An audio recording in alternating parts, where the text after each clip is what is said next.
Hey guys, welcome back to the channel. So today I am going to do a motor mount on this 2002 Ford Focus ZX3. Now I did a motor mount on a Ford Focus, I believe it was a 1999. Very similar, but there are some differences. So I'm going to show you the tools that you will need. Obviously the motor mount, as you recall, the motor mount on the other one was a one piece. This one here you actually have to put it together. So if you don't have an impact, you will need a breaker bar or a 1/2 inch drive. And of course I've got a 18, an extension. I don't have my long one. I don't know what happened to it, but I will figure it out later. I'll find it probably after the video is done. A 15, of course I've got an 18 wrench here.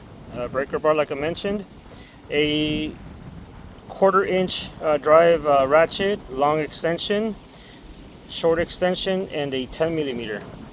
All right, so we are going to get to it, and I'm going to show you step by step how to do it. So I'm going to hand my camera here to my handy camera guy, and by the way, this is all being filmed live. You will see some hiccups. So here we go. We'll see how long the video is. That's how long it'll take me to do the job. So first thing we want to do here is we will use our 10 millimeter, and there is a bolt down here which is a 10 millimeter. You will take that off. If you got power tools, more power to you. You can do it that way. On something with plastic like this, I do not want to use plastic because, or power tool, I'm sorry. Again, we're filming live, so there will be mistakes. And put that away where you will see it later. I usually put them all there. Okay, so now with that out of the way, we can now kind of yank this one here out of the way. It has a plug back here, or a clip, which you can generally just take out, but this one here does not want to cooperate. There it goes. And this is a clip back here. Okay, so we're going to move this one out of the way. Just put it there. So now we have access to our motor mount. Now this motor mount, as if you came here because of my short, you notice that it is broken. The engine is shaking. It sounds like a diesel, and this can actually trigger your knock sensor.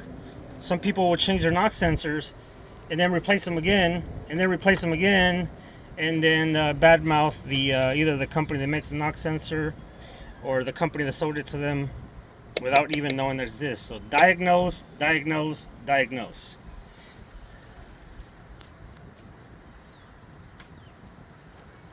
So again, I'm going to be using an impact wrench here, just because I want to do it faster. I know some of you guys do not have the impact wrenches. If you do not have the impact wrench, please refer to my other video where I did a similar motor mount for another Focus. One thing I forgot to tell you guys that you guys will also need is a jack and a piece of wood. Handy cameraman, if you can show them the jack, please. And you never want to lift the engine with the jack by itself. You either want to have a piece of rubber or a piece of wood, and we will go down there right now. So in this particular vehicle, because the vehicle is lower, or a lower profile, just like I did on the other one, I put pieces of wood, not too much, not too high, but just enough to give me some clearance so I can go underneath the vehicle with the jack, so I can give the engine some support. The reason why you want to support the engine, of course, is because you're about to loosen that motor mount. So you want to go right underneath your oil pan there.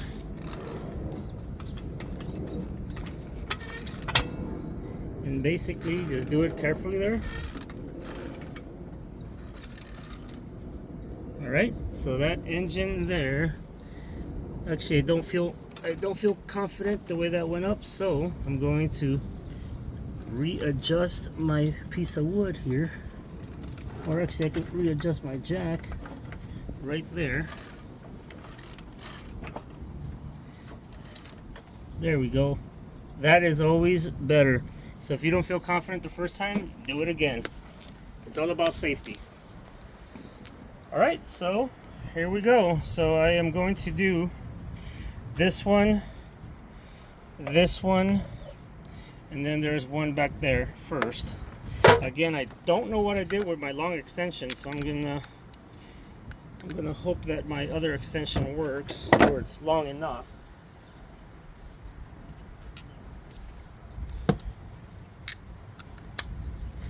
Here we go. Here's the first one.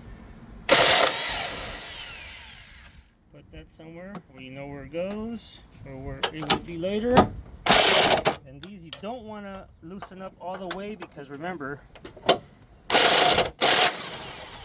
the engine is still being supported by the jack. Okay, got those there.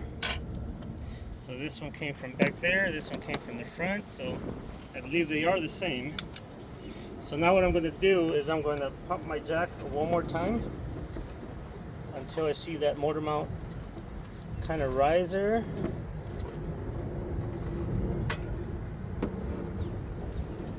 There it goes. All right. See, no more tension on that motor mount. So now I'm going to take that 18 .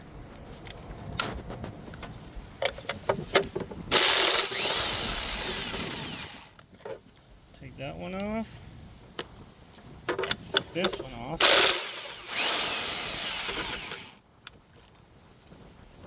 Okay. Now, it's safe to remove it.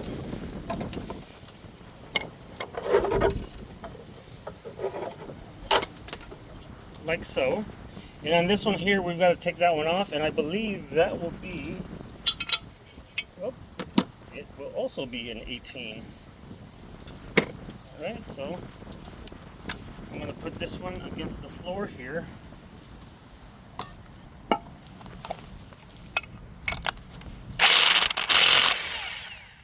There we go. So you always want to be careful on how you put these back, and as you can see, this one has a little guide pin there. Look what I mean? See what I mean? This sucker was just bad already, so that's why this engine was vibrating so much, and the whole interior, like I said, this vehicle felt like it was a diesel. At least that's the way it sounds. Okay, so this one also has a guide pin, which matches this one. So now we're gonna put it back on here. Now I generally give you guys torque specs and so forth, but because I'm doing this in a hurry, I don't have that, and I don't have my torque wrench. Again, I don't even have my my long 1/2 inch extension, so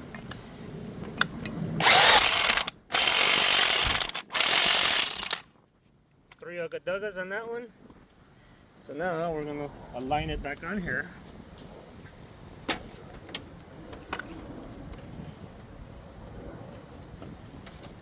See, lift that up.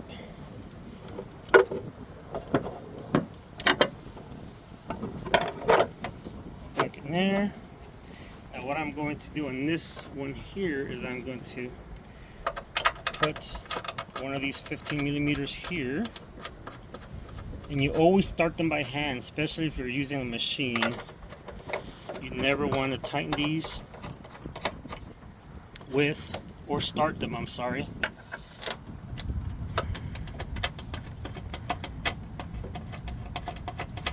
with an impact. Next, I'm going to put this one in here, and this one in here. Again, I prefer to torque these down, but because I don't have my torque wrench today, we're just gonna have to do it like the shops do.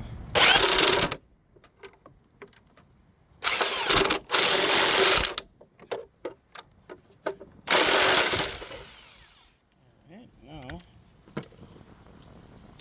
take our 15. Remember, we started these by hand.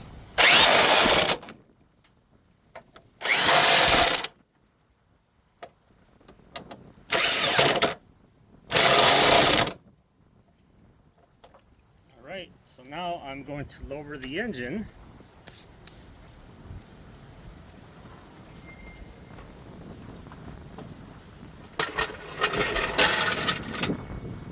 I am going to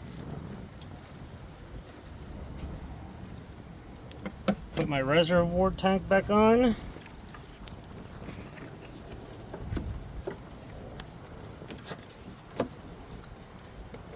Put this screw back in here where it belongs, the 10mm. Now, how much do you guys think a shop would actually charge you to change this motor mount out? I'm going to say a couple of $100, maybe, you know, 300.